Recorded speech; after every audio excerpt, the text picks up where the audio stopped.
So hi, we're here with Dr. Pamela Pike, and she is a professor here at the College of Music and Dramatic Arts, and she works with piano pedagogy. And she is working, we're here talking about her distance learning project. It's very interesting. And so why don't we just start? Dr. Pike, why don't you tell us about the project, the distance learning project? Well, for about the past 22 months, I've been interested in distance learning for longer than that. But within the past 22 months, we finally have the technology where I feel that with the piano, we can actually start teaching piano synchronously at a distance. And about a little less than 2 years ago, we did our first online demonstration here at LSU in the college, and it was very successful. But what I started realizing was that I needed to know more, and then that led me to realizing that my students needed to know more. So a little over a year ago, I started doing some online teaching, and it was in the form of a research project with a colleague in Minnesota.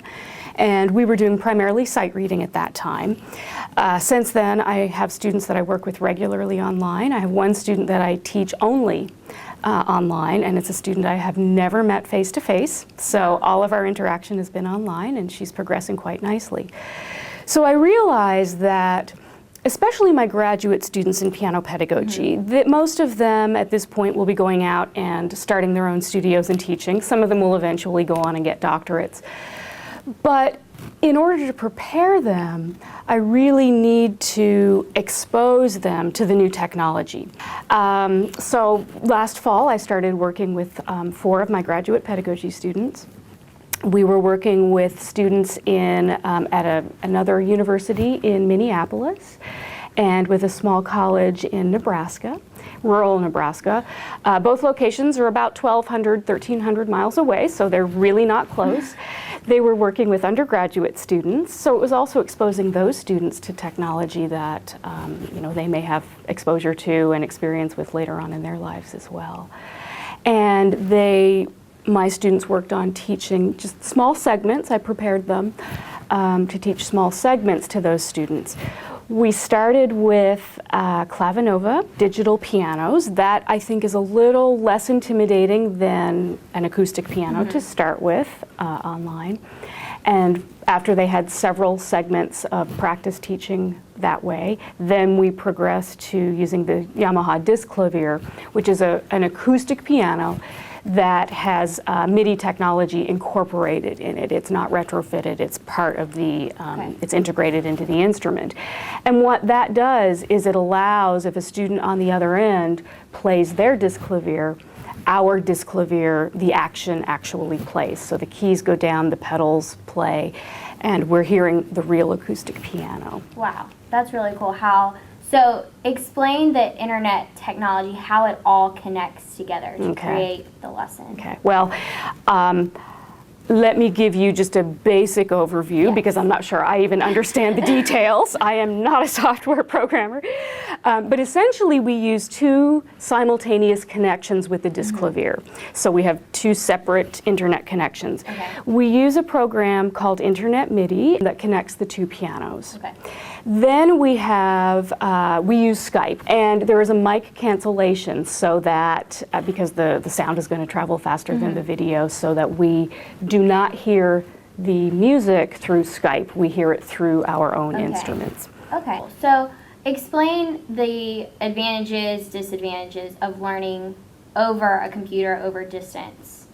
The thing a lot of teachers talk about is that they're physically removed. So they can't touch the student, they can't, they can still model for sure, but there's that disconnect in terms of the distance.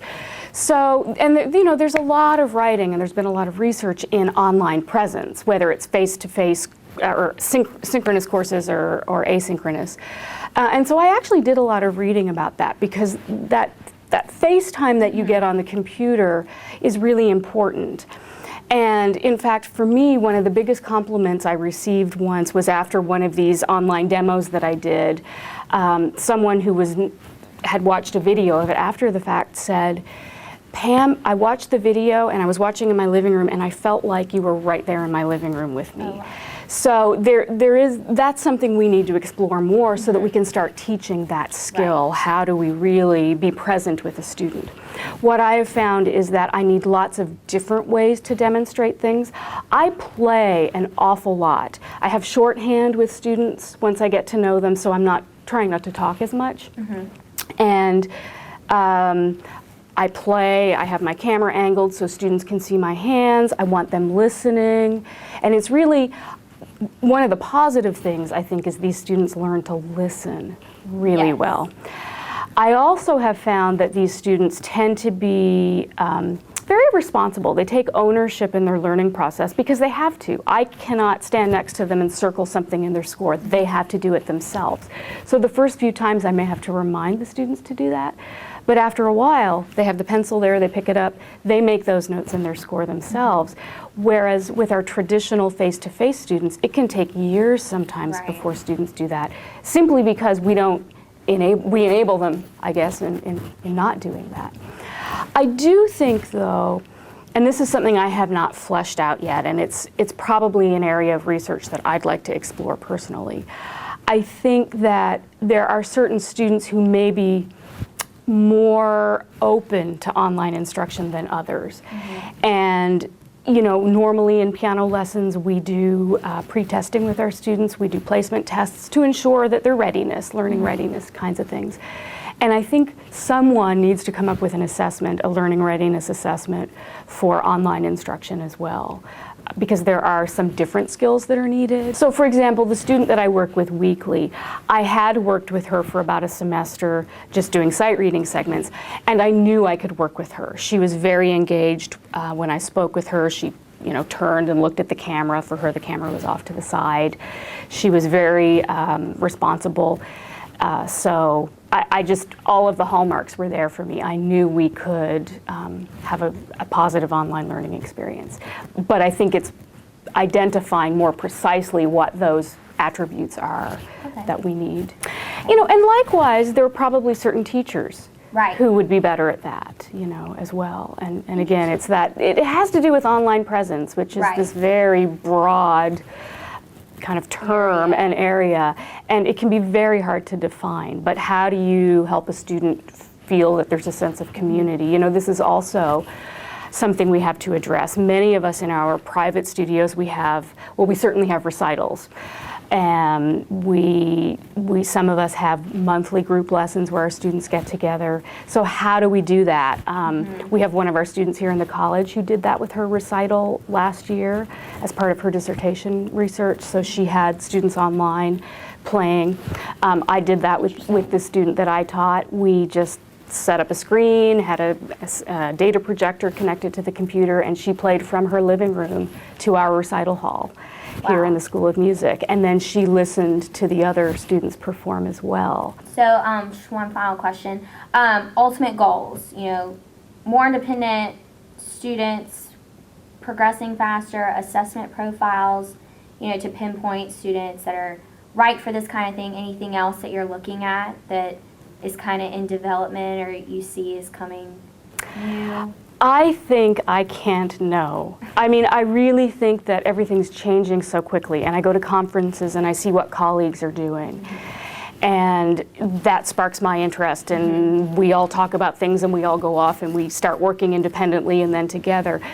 It just changes so rapidly. And as I said, 6 years ago, which is not that long ago, I couldn't have predicted that this would be an interest of mine or that it would be a viable way of teaching lessons for piano.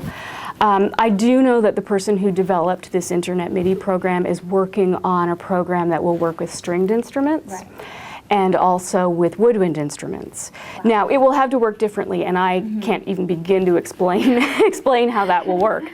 But, that's exciting. That's very exciting. So I think maybe a whole distance learning orchestra wow. will be in the future. That'd be wild. It would be wild. There would have to be some kinks definitely ironed out in the system.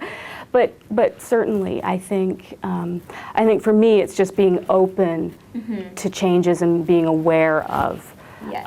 of what's happening. And that's my goal for my students. I feel like that's important kind of across the board in anything is open to, because there's so much technology out there and Yes. it's also young. So well, we look forward to seeing how this all develops and where it takes you.